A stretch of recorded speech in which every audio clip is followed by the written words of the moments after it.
Good morning, students. Today we are going to solve this question. See, इस question में जो situation है वो ये है कि हमें statement of profit and loss account and cost accounts की कुछ डिटेल्स गिवन है और उनकी हेल्प से हमें रिकंसिलेशन स्टेटमेंट बनाना है। ओके, सी, हमें स्टेटमेंट ऑफ प्रॉफिट दे रखा है, ठीक है, एक पर्टिकुलर टाइम पीरियड का। ये सारे स्टेटमेंट ऑफ प्रॉफिट हो गए और ये कुछ आपको अदर इंफॉर्मेशंस दे रखी हैं which is related to the statement of profit.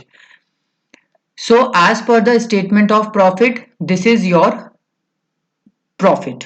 Okay, यानी फाइनेंशियल अकाउंट्स क्या प्रॉफिट शो कर रहे हैं? 15,000। These are other details which is related to the financial account. Now, the net profit shown by the cost account is this. Okay? और दोनों accounts को compare करके जो चेंजेस पता चले वो आपको इन्होंने ए और बी पॉइंट में दे रखे हैं।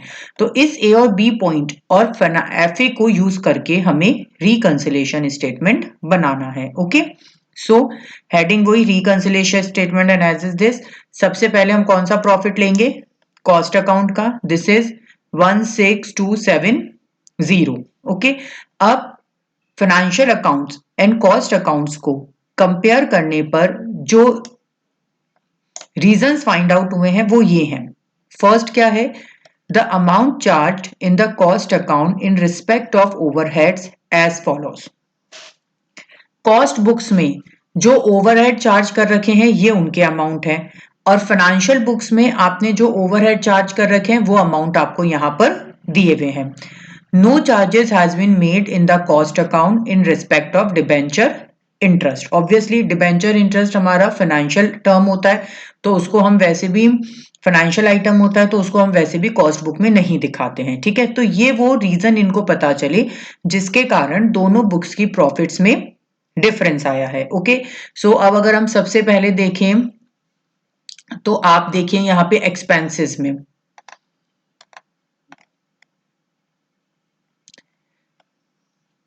वर्क ओवरहेड यानी फैक्ट्री एक्सपेंसेस फाइनेंशियल बुक्स में कितने दिखाए गए हैं? 12,000। ठीक है, और कॉस्ट मतलब एक्चुअल में कितने थे? 12,000 और कॉस्ट बुक में आपने क्या दिखाए हैं? 11,500। ओके, तो ये क्या हुआ आपका? Under charge. Again I repeat, work expenses real में फाइनेंशियल बुक में जो दिखाते हैं वो हम ये मानते हैं कि उसने ये एक्चुअल में पे किए हैं, ये उसके उस पर्टिकुलर ईयर के एक्चुअल्स हैं। ठीक है, तो एक्चुअल कितने थे? 12,000 और उसने कॉस्ट बुक्स में कितने मेंशन किए? 11,500। तो उसने अंडर चार्ज किए, तो जो डिफरेंस है उसको आप उसके प्रॉफिट में से और लेस कर दो, ये हो गया आपका 500।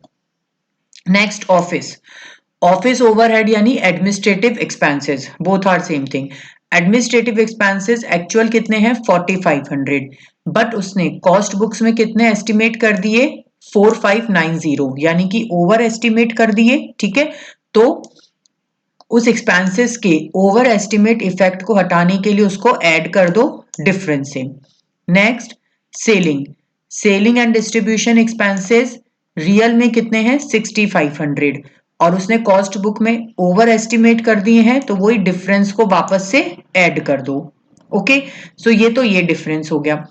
डिबेंचर इंटरेस्ट के लिए क्या कह रहा है कि उसने कॉस्ट बुक्स में डिबेंचर इंटरेस्ट शो ही नहीं किया था। ओके, सो डिबेंचर इंटरेस्ट जब उसने शो ही नहीं किया तो उसका असर उसकी कॉस्ट बुक के प्रॉफिट पे हुआ ही नहीं था। ओके, तो अब आप इस आइटम को लेस कर दो क्योंकि ये तो डिबेंचर इंटरेस्ट है। ठीक है, आपका एक्सपेंसेस है।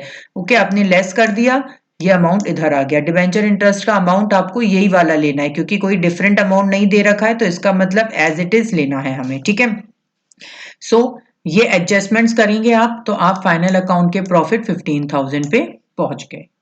फाइन, सो आपको ये इंपॉर्टेंट है कि ये जो अदर एक्सपेंसेस में उन्होंने आपको सारे एक्सपेंसेस, सारे ओवरहेड्स के जो पेड अमाउंट दे रखे हैं एक्चुअल उनमें और जो कॉस्ट बुक में उनका डिफरेंस देख लो, ओवर अंडर देख लो और उस हिसाब से एड एंड लेस कर लो।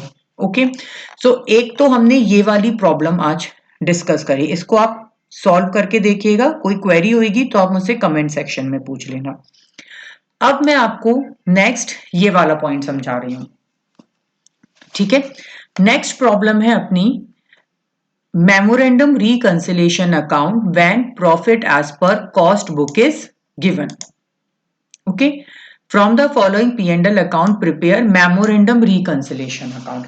इससे पहले मैंने आपको जो भी क्वेश्चंस करवाए हैं उसमें यूजुअली हमने रिकंसिलिएशन स्टेटमेंट ही मैंने आपको बनाना सिखाया है।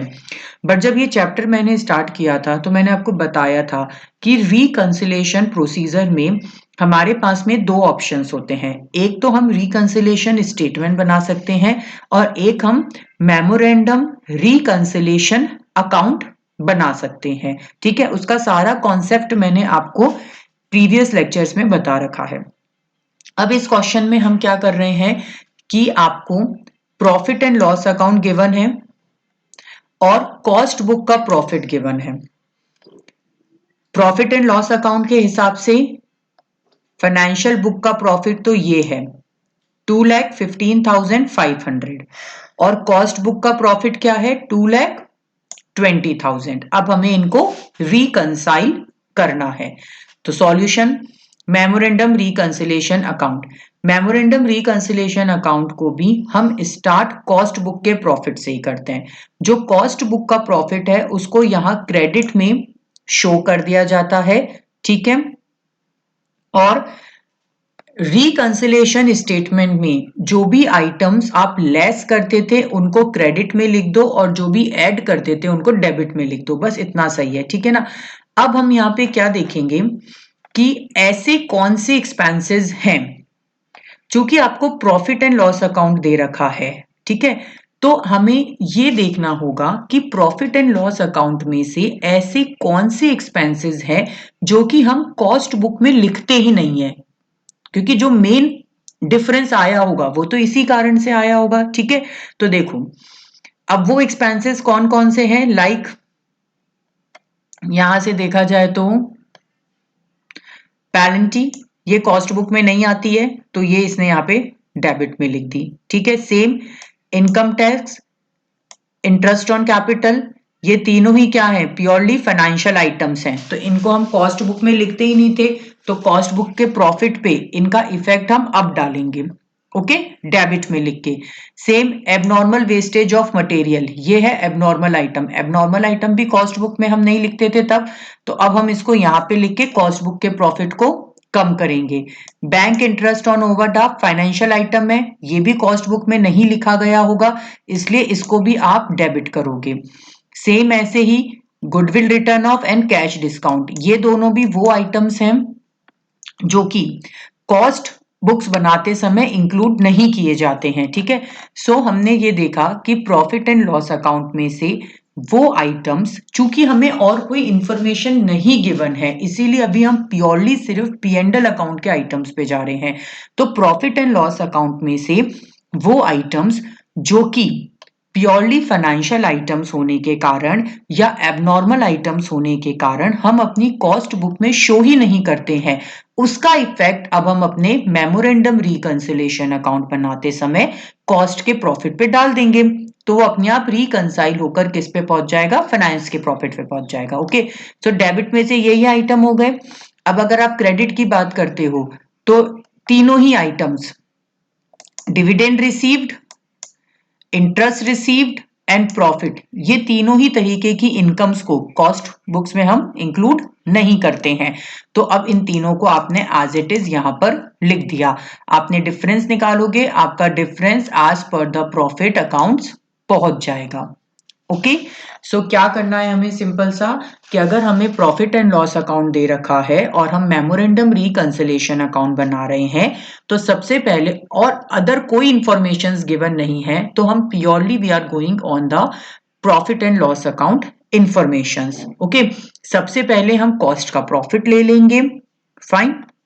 उसके बाद हमारे प्रॉफिट एंड लॉस अकाउंट के डेबिट साइड में ऐसे जितने भी आइटम्स लिखे हुए हैं जिनको हम कॉस्ट बुक्स बनाते समय इंक्लूड नहीं करते हैं, like purely financial items, abnormal items वो लिख लेंगे, सेम इनकम साइड में से भी उन्हीं को लिख लेंगे और डिफरेंस जो होगा वो आपका क्या हो जाएगा, फाइनेंशियल अकाउंट का प्रॉफिट हो जाएगा। ओके, तो ये दोनों प्रॉब्लम्स और इससे रिलेटेड आपको बुक्स में और जो भी इलस्ट्रेशंस दे रखे हैं उनको सॉल्व कर लेना, और अगर कोई भी क्वेरी होती है तो मुझसे कमेंट सेक्शन में पूछ लेना।